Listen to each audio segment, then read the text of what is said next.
Capes on the Couch podcast is for entertainment purposes only. Dr. Issues is a psychiatrist, but he is not your psychiatrist and does not have knowledge of your individual situation. For any personal mental health concerns, please consult your own healthcare providers.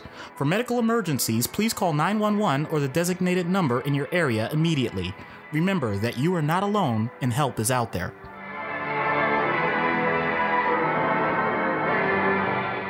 Hello and welcome to Capes on the Couch, where comics get counseling. I'm Anthony Sitko. And I'm Dr. Issues.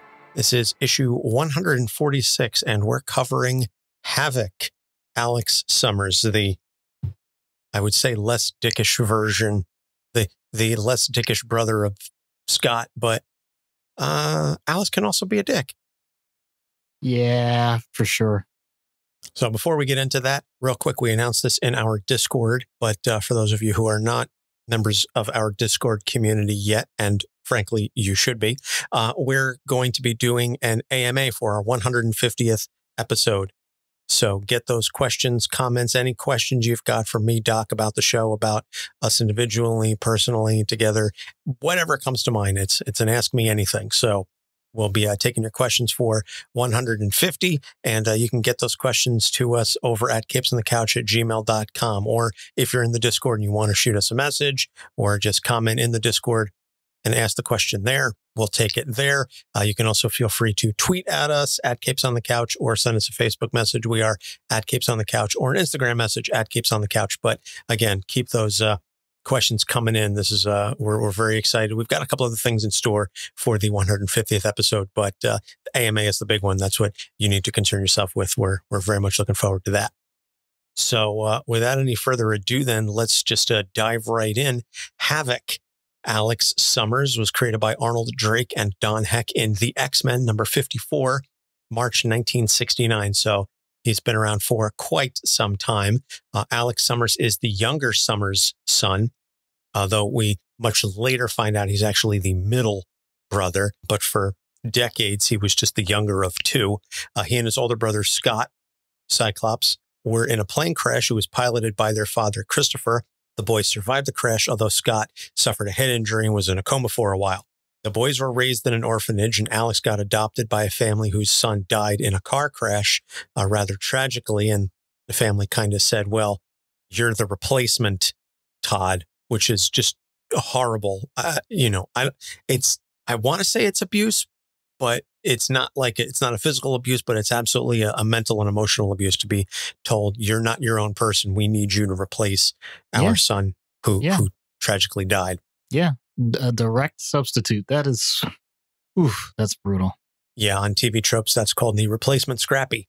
So he was kidnapped by the same person who was responsible for Todd's death, but Alex's powers of plasma blasts manifested, and he ended up burning the boy alive. And so Mr. Sinister discovered Alex and put a psi-block on him to help control his powers, and that'll come into play later on. So he goes to college, and then he's later captured by Larry Trask and some sentinels, and he's given the codename Havok as he had difficulty controlling his powers. And he has this suit with rings on it that allow him to control and manipulate these plasma blasts into rings or energy beams. So he joins the X-Men, and he begins an on-again, off-again relationship with Polaris, who we just did a couple of weeks ago. And so if you want information on that, go back and check that episode out.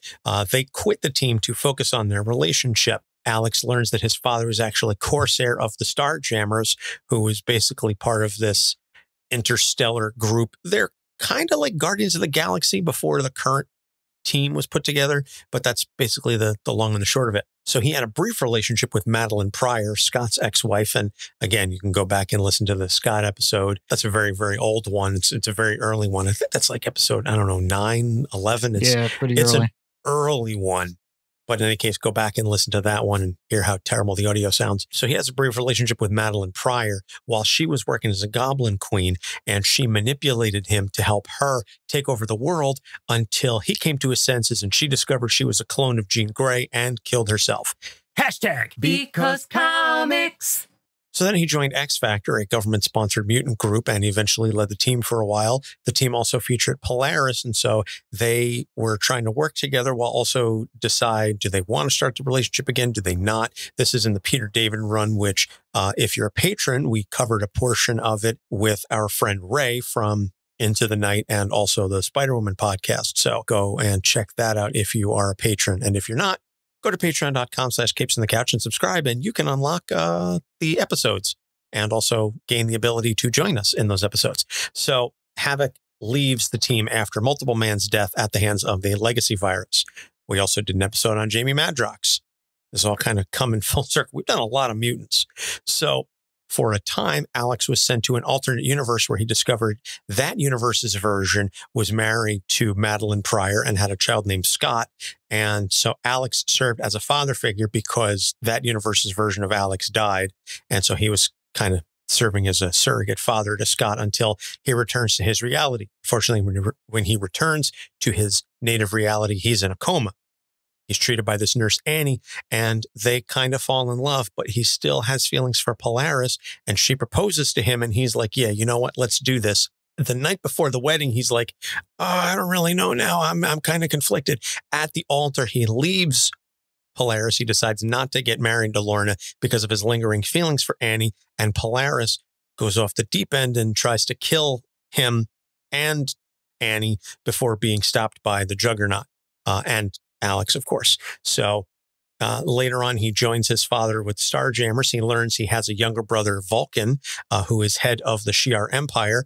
And Vulcan kills Corsair, and then Havok battles Vulcan, but he gets defeated. Later serves as the head of the Avengers Unity Squad. This is post-Avengers versus X-Men, since Captain America wants a mutant to lead the team after Xavier's death at the hands of Scott.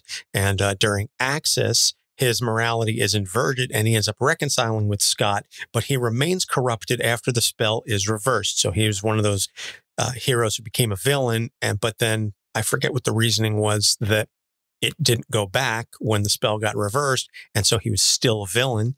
And as of the Jonathan Hickman, Dawn of X, Powers of 10 story, he is now currently living on Krakoa with all of the mutants. And he occasionally goes up to the summer house on the moon to spend time with his family. There's a lot of storylines that involve Alex back and forth with his brother, the on-again, off-again thing with Polaris. So we're going to get into the issues then. And this is a Janine episode. And so she provided us with some topics to discuss. But the theme for Alex is instability befitting his code name. So the first one is the nature of his relationship with Scott. And it's the good, quote unquote, good Scott versus the bad Alex, that Scott is the older brother and kind of looked upon as the leader of the team and the model. And Alex is always trying to and failing to live up to that standard, which is never an easy thing, regardless of whether or not your brother is a dick. You're never gonna let that go. It's a running joke now at this point. We're 4 years in. Yeah. It's really hard to put that down when it's been going that long. Wow, never mind. So when we're talking about siblings, parents don't play favorites, right? Right? Everybody agrees with that. Well, they're not supposed to. Oh, so you're saying that there is some variability in how human beings can interact with those they love, and that sometimes that variability may manifest itself in ways that the children consciously and unconsciously start to manipulate over time. Maybe the word manipulate is too strong because that gives a negative connotation to it, but you know it when you see it. And it's not just within the family, it's with everybody that interacts with the family. So yes, this is a thing. It's not in your head if you've gone through it. It's not in your head if you have observed it in others. This can happen. It doesn't happen with everybody. But when it does, it creates the sibling rivalry that we've talked about. But I don't think we've ever talked about it with this type of pure dichotomy of, I hate to say it this way, but ranking your kids. It's the idea that, and often we say it's more likely in the older sibling because parents have their full amount of energy for how they're going to manage their child with the first one. there's nothing to compare it to. Once you get number 2 and 3 and 4, blah, blah, blah, blah, blah, you don't have a choice but to start to ration out your efforts, your attention, your time. If a person needs more attention in one area than another, then by definition, you are going to have an opportunity cost. So you're going to focus on that while other things are not focused on, both within that particular child's view and in comparison with the other children. Because even though it's not the intention of anybody to make comparisons, it's automatically something that most of us do. So you have the child that quote unquote behaves, whatever that means. They're following the rubric that has already been laid out by the adults in their life. And because they're not making waves, not even necessarily saying that they're immediately successful, but the fact that they're not doing anything to screw it up, that is considered a win. Therefore, anything that deviates from that format is going to be seen as a potential problem. And who knew that young children don't automatically know this and don't just keep in line with what everyone expects? And I'd like to say that it could be decision fatigue on the part of the parents, because one child's quirk that you get used to because it doesn't do any harm, after seeing it multiple times, may become something that you think needs therapy. I hesitate to give examples because I don't want to use any bias on my part, because everybody has their own quirks. And what may be a quirk for you may be something that's really annoying to your child. It works both ways. So this was very clear that Scott was the one that does everything the right way. Alex is the one that has to figure it out on his own. And the interesting thing is, because of the adoption situation, it's not as if they had the exact same opportunities at the same points in their life. So you're just adding more and more variability. And although we like to think and we say all the time out loud, well, I love all my children equally, and I want them just to be the best people they can be. Yeah, but wouldn't it be nice if they were just exactly like you and followed everything you said to a T, and you didn't have to use any of that excess energy? See, that's the unspoken part that people just put to the wayside. And yet, their emotional responses to what their children are doing lets it out in a way that, if you're not conscious of it, can be potentially destructive.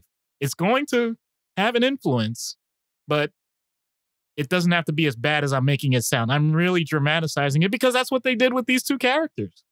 At least that's the way I saw it. My son is a clone of me in many ways, and it's interesting to see how he reacts to certain things and how he handles himself. And I can tell that he just already picks up on mannerisms and things, but it'll be very interesting to see when the second child comes, how she's going to handle things, because obviously she's going to see how he does it.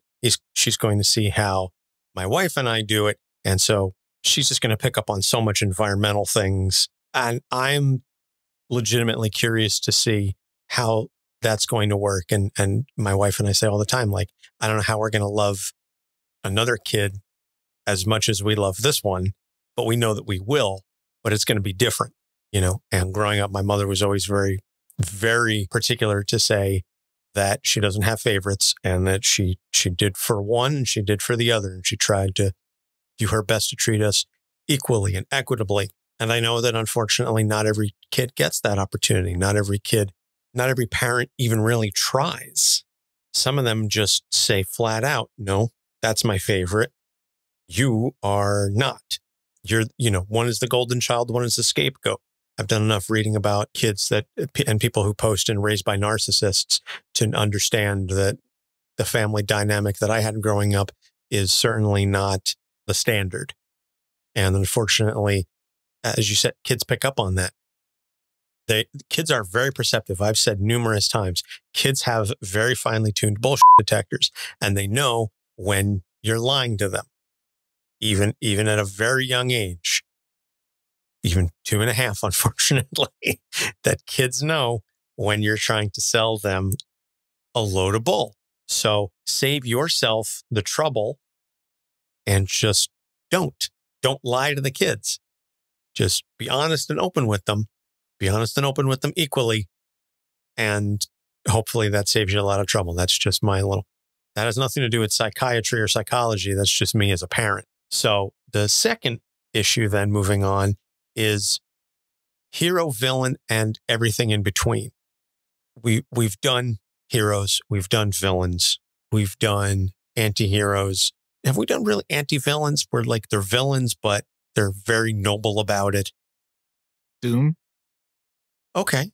Well, depending on the writer, Doom can certainly fall into that category. But we haven't done too many characters that have really run the gamut and been the hero and the villain and, done the whole rigmarole. And so from an internal perspective, that's a struggle. And then also from external perception by others that say, whose side are you on today? And then being treated potentially differently, that's going to have a major impact as well. So this may be a little hard to relate to for some people because in general polite society, we don't really talk about ourselves as heroes and villains. So you may be wondering, how would this apply to me or the people around me I know? Let's be honest about it. Relationships change over time. And there are some people that you're very close with that at some point in your life, you may not be. There are some people that you barely acknowledge at other points in your life that, due to circumstances beyond your control, you become incredibly close. And there are people that seem to dance in and out of your life almost on a whim. And when they're in it, it's intense and takes up a lot of your bandwidth. But then when they're gone, someone mentions their name and you're like, who? Oh, and then it comes flooding back instantly because like, how on earth did you ever forget them? I may be taking a chance here to say that we all have these types of relationships to certain degrees. I mean, it's not that every relationship has to fall purely on that type of spectrum. And if you have mostly long-lasting, close, intimate relationships with people that truly care about you and you reciprocate, and that's all you have in your life, from work acquaintances to family to your local neighborhood and everything that you ever do, good for you. That's wonderful. I'm not downplaying it. I'm not saying it's too sappy, but I'm not aware of many people that have every sphere covered that way. I can almost guarantee you that there are people at work that you really, really would rather not talk to. And yet, be it a common interest, be it a project that you have to work on with that person, or whatever. Sometimes if you have an open mind, you start to learn things about a person that actually endear them to you. And that's a good thing. And sometimes people that you sat with and had lunch with and talked sports with or TV shows, you did it every day for however many years at your job, and they are retiring or they quit. And you get the whole, yeah, here's my email, here's my Twitter account, here's my Facebook page, LinkedIn, all that stuff. Keep in touch. And you just don't. No, this isn't necessarily the idea of heroes and villains, but the idea of dynamics ever changing over time. That is very common.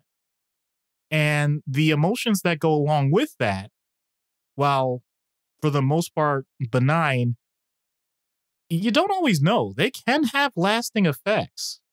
I have had patients that have told me they felt the person that they were interacting with was their absolute best friend.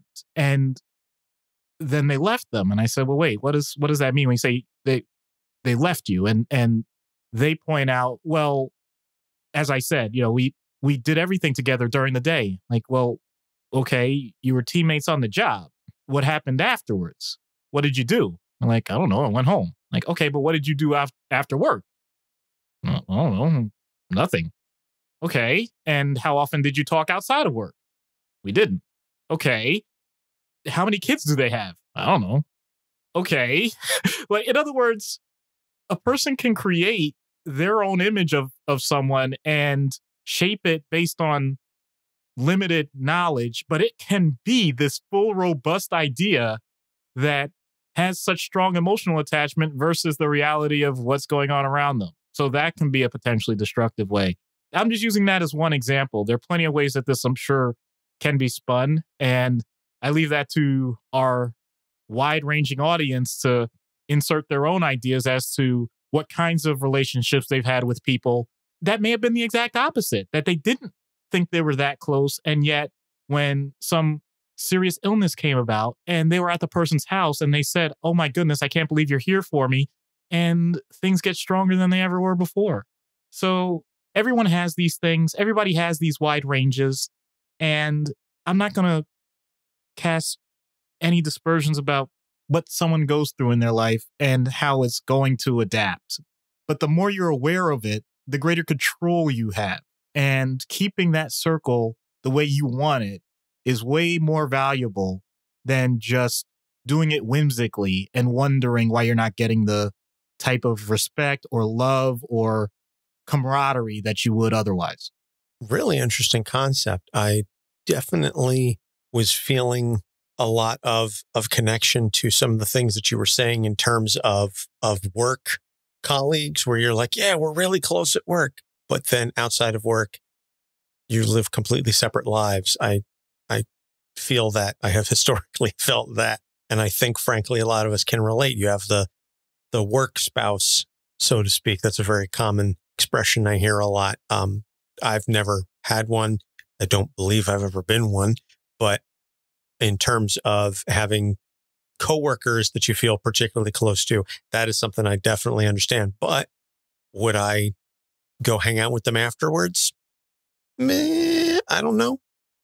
But that's me, because I'm the type of person who says, this is work and this is my social life and my personal life. And there's a wall there that I don't really want crossed, but that's up to the individual. So the last issue is one that Doc and I came up with while we were writing everything. Janine came up with the first two. This one is ours.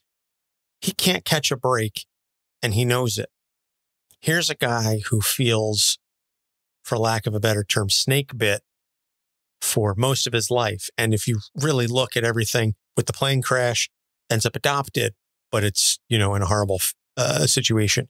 Then everything going on with the Sentinels and Larry Trask. And he has this great power, but he can't control it. He has the on again, off again thing with Polaris. He dates his ex-sister-in-law, and she tries to manipulate him to take over the world. He goes to an alternate universe. He comes back. He falls in love with his nurse, and he leaves his fiancée at the altar for her. He's got a younger brother who kills their father. His morality gets inverted, and then it stays that way. Anytime something major happens to Havok, it could be a great thing that ends up very poorly. And at this point in his life and his career, he's fully aware of that. And I don't want to say he leans into it, but he comes to, for lack of a better term, anticipate it. Yeah, you're absolutely correct with that. So this goes back to the Jessica Jones episode that we did, where I mentioned the term vaginal lottery or genetic lottery or something like that. The idea that you have no say in where you're born, how you're born, the socioeconomic circumstances, et cetera, et cetera. Well, at that time, we were talking about, as with many characters, how do you deal with a responsibility because of powers or resources that other people don't have? Well, what if it's the opposite way? What if it's the fact that even when you get resources, they somehow are removed from you, or you just have what people would term quote unquote bad luck. It seems like lots of negative things happen to you, sometimes sporadically, sometimes in long bursts. It's something that humanity has documented for ages, and we have plenty of books. I mean, not to bring it directly to all spirituality, but just about every religion has a heavy concentration on the idea of what to do with pain, what to do with suffering, because it's so ingrained in what the human existence is. But what if that's just something that, oh my goodness, I have to be careful with this, is happening, but it seems like you've tried different approaches and you're still getting the same results. So there have been times where, as you said, Havok kind of leans into it and just simply, maybe if you want to equate that to going on full villain, just like whatever I want, I'm just going to go get it, and I'm going to be as impactful as possible, and whatever the consequences may be, then I'll deal with it, because doing something is better than doing nothing.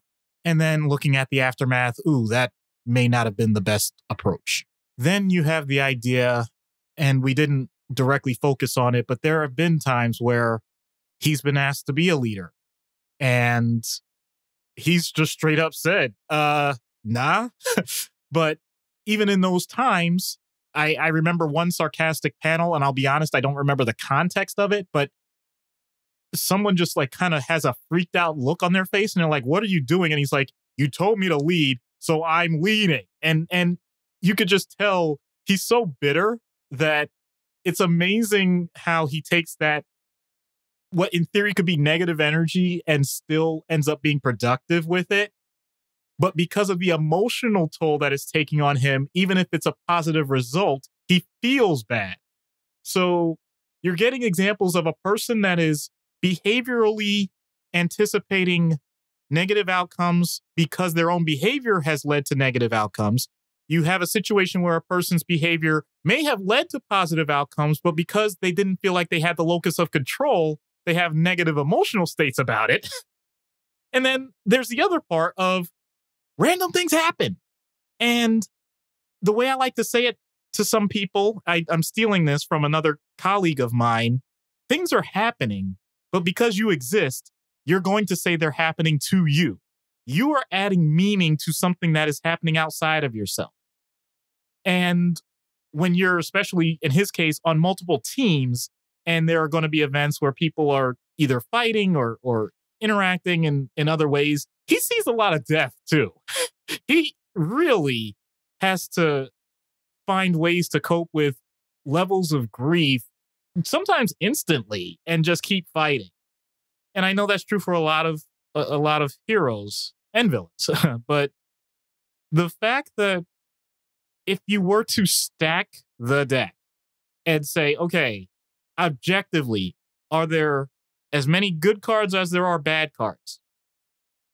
He's the person that will say, with a straight face, not yelling and screaming, just a straight face, I know that there are worse cards in my deck. That is something that when you realize it, I'll get to this in treatment, but when you realize it, that means there's an opportunity, but that also, depending on the person, may put a cap on it, may put a ceiling as to what their expectations are. The idea of multiple cards in the deck, I think, is important because we've discussed this before, that we tend to catastrophize things. I think it's a human condition thing that we catastrophize and say, oh, today was a terrible day. I have nothing but bad days, et cetera, et cetera. And just recognizing that, yeah, this is a bad card. This is a bad hand I've been dealt. But as I'm sure we will see when we start our poker game shortly after this recording session, we're going to get good hands and bad hands. We can get dealt great hands, great cards that don't pan out. We can get dealt crummy hands, crummy cards that end up winning. To continue the poker analogy, how many times have you had pocket aces that don't win? How many times have you won with a pair of crummy cards that you end up flopping a boat. Sorry, for those of you that don't speak poker, you get two cards in your hands that they're not pairs. They're offsuit. There's no connection to them whatsoever. And the first three cards that come down in Texas Hold'em, you have a full house. How many times does that happen? You think, all right, I guess I'm just going to have to do the best I can with, this 5-jack, offsuit. And then boom, it's flop the nuts, like right there. So, and conversely, you're like, oh, okay, I just got dealt 2 aces. Well, I'm going to bet heavy pre-flop. And then it comes down, all low cards or nothing. And then somebody ends up hitting their set or whatever. The point is, a long way of saying, aside from the fact that Doc and I play a lot of poker, is that you have to take what's given to you and do the best that you can with it, while recognizing that not every situation is going to be ideal, that it is not the end all be all, that a bad situation is not the only situation you're going to be in. It is not the last bad situation you're going to be in. It is just a current situation, but that comes with time and perspective. And I think Havok at this point, because he's been through so much garbage, he understands that better than a lot of people. And that's why he's able to, if not use that to his advantage, at least say, okay, I'm just going to ride this out and wait for the next hand to be dealt. So that takes a lot of maturity and experience on his part to be able to roll with it like that. And hopefully each of us can similarly do the same in our lives. So we're going to take a break, plug our sponsor, BetterHelp, and some other shows. And when we get back, we'll get into treatment. Stay tuned. This podcast is sponsored by BetterHelp. Is there something interfering with your happiness or preventing you from achieving your goals? BetterHelp will assess your individual needs and match you with a licensed professional therapist. You can begin communicating within 48 hours. It isn't a crisis line. It's not self-help. It's professional counseling done securely online. BetterHelp has a network of over 15,000 counselors with a broad range of expertise. You can log in and message your counselor anytime and get timely and thoughtful responses. You can also schedule regular video or phone sessions. No waiting room required. BetterHelp is committed to facilitating great therapeutic matches, so they make it easy and free to change counselors if you feel you don't have a good connection. It's more affordable than traditional offline counseling, and financial help is available. BetterHelp wants you to start living a happier life today. Visit betterhelp.com/capes, that's better HELP, and join the over 1 million people taking charge of their mental health with the help of an experienced professional. Special offer for Capes on the Couch fans. Get 10% off your first month at betterhelp.com/capes. I'm Harrison. I'm Jordan. Well, I'm Harrison. I'm Jordan. All right! And we're the Grief Rio podcast. Let us be your unnatural Sherpa guides on this existential plane of mountainous game and movie exploration. And don't forget about that spookiness that lives within us all, but mainly in you, you spooky bitch. How dare I'm offended. We've been voted the best podcast to listen to by many. By many, that means a few. That's more than one. Results may vary. We'll see you on the next episode of Grief Burrito, yeah! Yes! Hello, I'm Chris Claremont. You're listening to Capes on the Couch. And we're back. So treatment in universe for Havok. And again, I think this is going to be interesting because it's not entirely on you, Doc, to provide the stability, but rather help him try to find it where he can. Yeah. And I'm actually going to use the trope that was not used as an issue, but was mentioned by Janine. So at one point, depending on the iteration of Alex that you're reading, his suit, which is kind of a containment thing, it basically regulates his powers. But the thing is, it actually registers like what the energy level is. Like you can actually read it. That sounds a lot like biofeedback to me. That sounds like an opportunity for a person to get in tune with what's going on with them. And I don't want to say that it's just a trope as well, that his powers are negated when used on Scott and vice versa. There's significant meaning to that. And not that I necessarily need Scott in the session, but I do need to delve into what his experiences are when he gets blasted. I need to understand what is his mental state when he is firing. I really want to dive into that and hope I don't get destroyed and incinerated in the process. But I think there's an opportunity there, because what we've been alluding to, and his name alludes to, is just the idea of chaos and it being this ephemeral thing that just exists in the universe. And therefore, if it's something that is happening to you, you just have to ride it out. Well, that's partially true, because there's a lot of probability in what happens in life. There's not necessarily guarantees of what happens, but you can usually figure out more than likely this is going to happen at this given time compared to another possibility. And if you are willing to accept that it's not going to be 100%, but more likely than not, and you have influence on the more likely scenario, then that sense of control can reduce anxiety, can lift depression, can allow a greater sense of purpose. It really can just shift a person's attitude. What I'm describing, though, I don't want to make it sound all sunshine and rainbows. If anything, as anyone has heard me talk about this before, I tend to lean towards viewing it as a Stoic philosophy, but it can also be Buddhist, where even if you were to take the other spectrum of it and say that there is so much of the world that I have no control over, but that doesn't mean I'm separate from the world and I can actually be a part of this, so that whatever the result is, I'm comfortable with the knowledge that it's not unique to me and it's a universal experience, or can be. Even if it's way weirder or different than anybody else, how they experienced it, I know that there are always elements that are common to all of us. And not to leave out all the other religions, the whole point of what I'm saying is there is always an approach for things that you don't understand. And if you're going to take a spiritual side of it, and I know that's not Havok's deal, I'm really expanding here. My point is, his body is his temple and his mind is his church. And if he's willing to have a suit that's going to give that feedback, then I want to see how he worships. Wow. Body is his temple and his mind is his church. That is powerful stuff. I really like that. That's given me some personal food for thought. Never mind the listeners. I have to think about that. Yeah. See, I actually crafted this, and this might make the bloopers because I don't have a coherent way of saying this. I crafted this last night after we were talking, because what I was trying to get at, I had all of these analogies and I'm like, okay, I'm going really heavy on religion here. I'm like, but I know fully well not everybody's religious, and I don't want people to pull away saying like no. Whatever it is for you, just know it and go ahead and embrace it.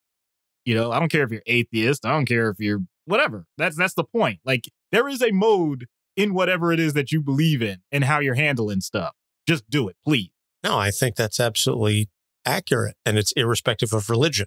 I would like to think that the folks listening to the show are not going to take that religious portion and think that that was the message. But if you do, just realize that that wasn't the point of Doc's spiel. So out of universe, then, I think even if you take the powers away, there's still a whole lot to be mined here with respect to, the trauma suffered as a child, the situation with his father, on again, off again relationship with Lorna. There's a lot to unpack there with Alex, even without his ability or inability to control his powers. Yeah. And I'm going to stick with the theme here, locus of control. How much are you abdicating your responsibility to yourself?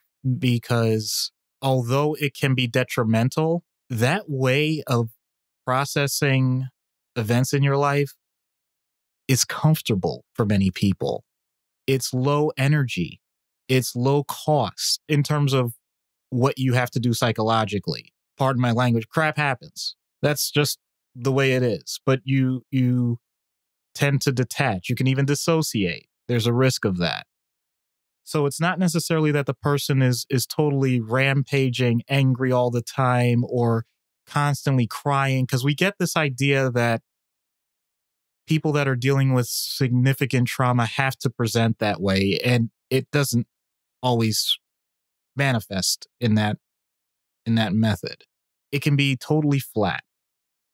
And don't get me wrong, Havok doesn't come across that way because comics don't really allow for that. You have to have some dynamism to what you put on the page. But if you listen to how he is written, it is not flowery prose. It is not super strong alpha male superhero stuff.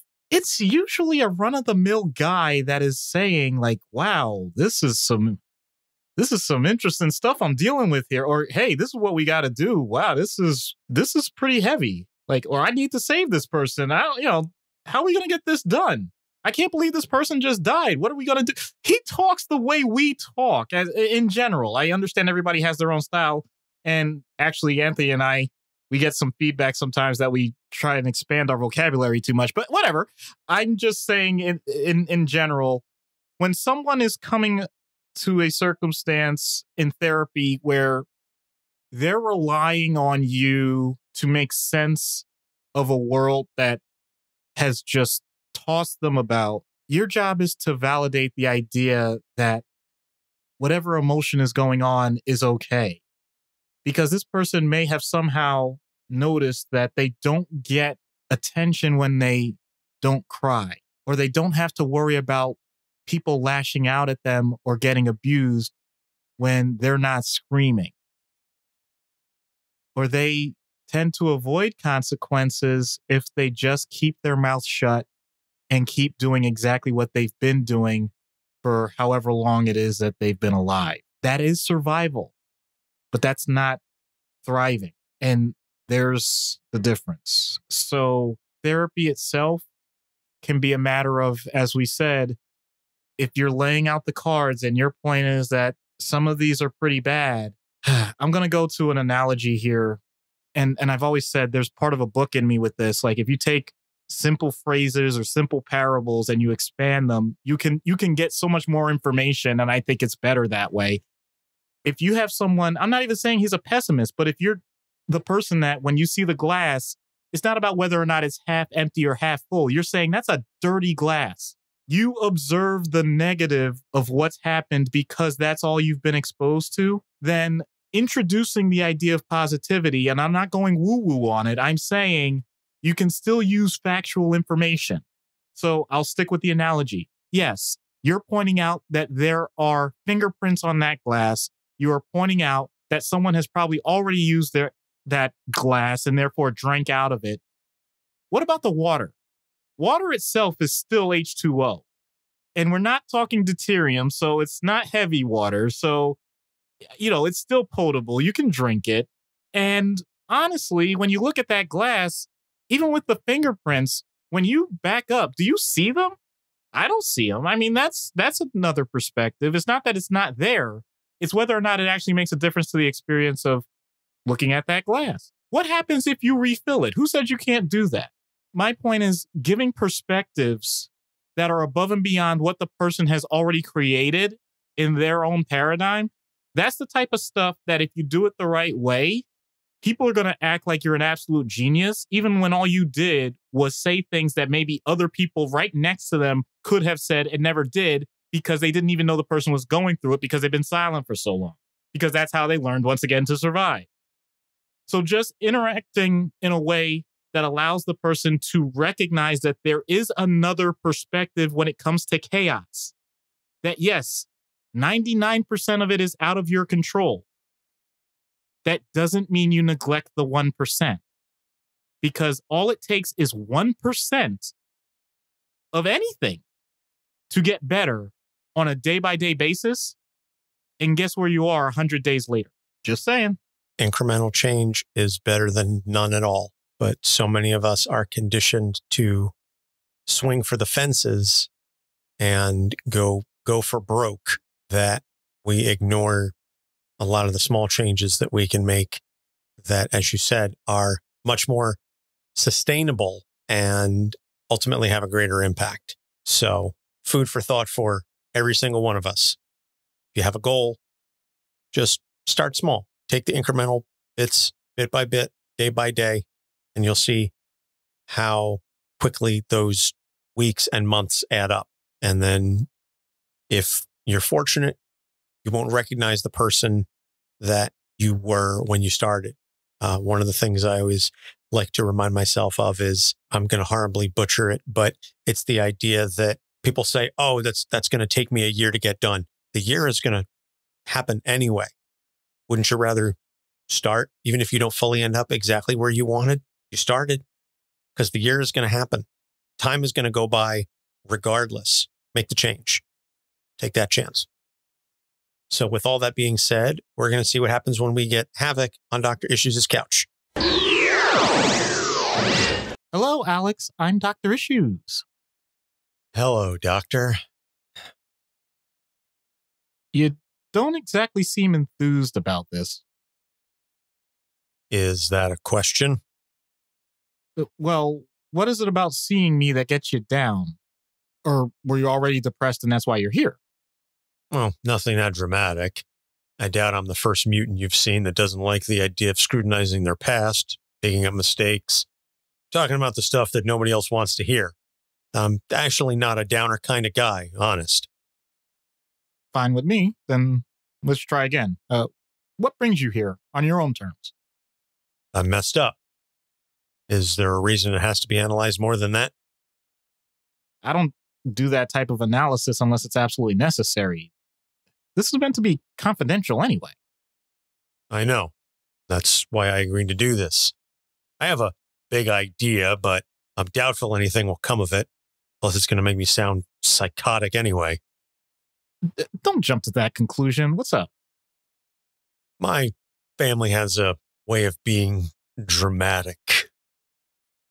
I'm a proud member of that club. Maybe I can, I don't know. My brothers are really different, but Scott especially. There's this vibe I get sometimes. He holds a lot back, and I know he doesn't trust me as much as he could. That's my fault. I own that. But this is the crazy part. He doesn't say anything to me, but I noticed some changes, you know? So I tried to ask him about it, and all he did was give me your card. I'm not asking about him, but what did he say about me? I'm going to be honest, I'm getting a little paranoid about it. I can't talk about any other person outside of you. Then that confirms it. I've been tortured that way, given lies to make me think the worst of the world. I don't let that stuff break me. But Scott just gives me your card, doesn't say a word. Does he think I'm screwed up that he can't talk to me? I'd rather he just blast me in the face, because that I know I can shake off. Is this about sibling rivalry or getting dirt? No way, Doctor. No, I'm just trying to put two and two together, you know? You know how many times I've been told I'm out of control? Sometimes I lean into that. You live with it, love with it. We don't see the world the same way. You know, he's the one to show up, show out, and wait for the applause. I show up and who knows? You know, he wanted me to do this and can't figure out why. He always has a plan. Me, not so much. Forget about his plan. What's your plan? What do you want to do? I don't want what he wants. You know, he always talks about the oppressed and the constant struggle to make mutant kind a shiny example to the world. Well, what about the world? What about those downtrodden who don't have a genetic eraser to bail them out of trouble? You know, it's hubris. I can't stand people like that. But that's all I ever see when people lead. I saw it with Scott. I saw it in Cap. Even saw it in Charles sometimes. Maybe they need this more than me, you know? They're the ones that call the shots. I don't want to be any part of that. That's well said. With such eloquence and candor, someone's bound to put you in that spot, you know? Oh, they did. Did they ever? Hated it. It's not for me. I'm a wild card. You know, I know better than to cut loose and abandon the people I fight with. That's a sacred bond. But that doesn't mean I should be some poster boy managing the day-to-day stuff. Okay, hypothetical here. What if you help me? Then what? I learn to tolerate things I don't like instead of doing more of what I do like? I spend my nights planning missions instead of being with the love of my life. Like, why would I want that? I'm noticing a pattern here, and it's unique. Most people that step foot into my office are afraid of failure. You're on the opposite end of the spectrum. Like, what if you succeed? You said you had big plans. And they blow up. That's just the way it is. It doesn't have to be. You can find a new way to enjoy things. You can bring along loved ones as your mind expands. You can still find ways to say no, except by choice instead of by chance. Learn to put the chaos in the background for once instead of making it the whole picture. But how? It's all around me. Hell, it's in my name. At this point, it's kind of part and parcel of the whole Alex Summers package. Asking me to give that up is like trying to teach me not to breathe. More like a new breathing technique. I'm not asking you to stop being who you are. You have an amazing opportunity to fine-tune what makes you such a dynamic person. Start by starting. It's going to be messy, and that's okay. This isn't a competition against your brother or your mentors or those you care about. It's you against yourself. And that's a race you can always win. Make it sound so easy. I've done the fresh start thing several times. X-Factor, Unity Squad, Krakoa. I mean, how many times can I reboot? It's like starting a new comic book and slapping a #1 on the title. Still the same retread. Keep track then. Too often I come across cases where people have taken the right action and don't know how they got there or where things went wrong. That's the difficult, and let's be honest, it's the boring part. If you're willing to do the small stuff, then you'll be surprised at how it compounds over time. Like interest. Problem is, interest can be negative. Like my interest in this conversation. Okay, I'm a finance and math nerd. Let's go there. Let's hash this out in full. You're an example of chaos theory, which means like the mathematical system it's based on, you're not as random as you seem, and you can have several parts of your life modeled out with a decent likelihood of the known outcomes. However, if you decide to take control, you've now changed the whole spectrum to a simple parabola. I have news for you, as if you didn't already know. Your life is never going to be bland or simple. But there's one variable you can use, and it's your own psyche. Think of this conversation as the butterfly effect for how your emotions and thought processes occur from this point forward. Well, I was told there would be no math, but I get what you're going for. I mean, it's worth a shot. Can't be any worse than the umpteen other things I've tried, right? Suppose I should give Scott a call and talk to him about this too. Of course, he's going to gloat about it. God, he's such a... Yes?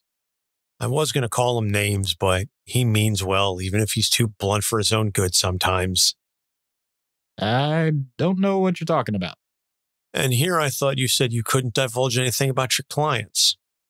Come on, you can admit it. He can be a dick sometimes. I do not discuss patients with other patients, even if they're siblings. Even if they're right? I do not discuss patients with other patients. All right, fair enough, Doc. I won't tell him you called him a dick. I did not! Gotcha. Friendly reminder that Scott is a dick.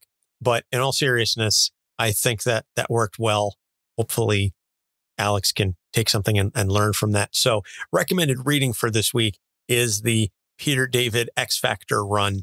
Just go out, find the trades, read it on Marvel Unlimited. Listen to the Patreon episode that we did with Ray, where we reviewed, I think it was the second volume of the Peter David run. But anyway, go check that out. It's good. Some of the stuff is very 90s, but it's still really holds up. Just the dynamic and the clear personalities that the characters have. It really sets it apart.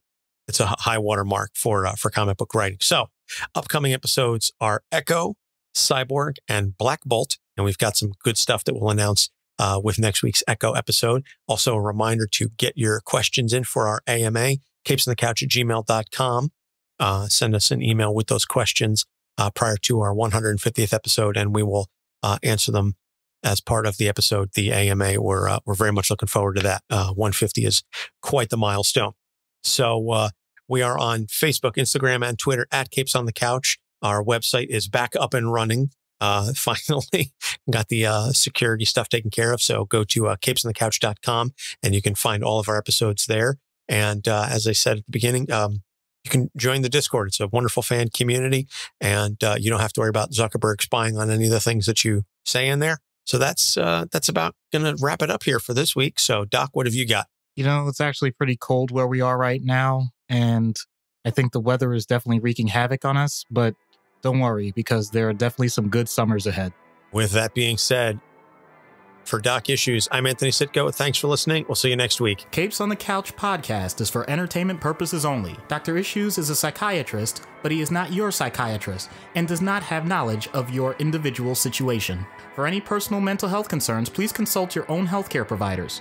For medical emergencies, please call 911 or the designated number in your area immediately. Remember that you are not alone and help is out there.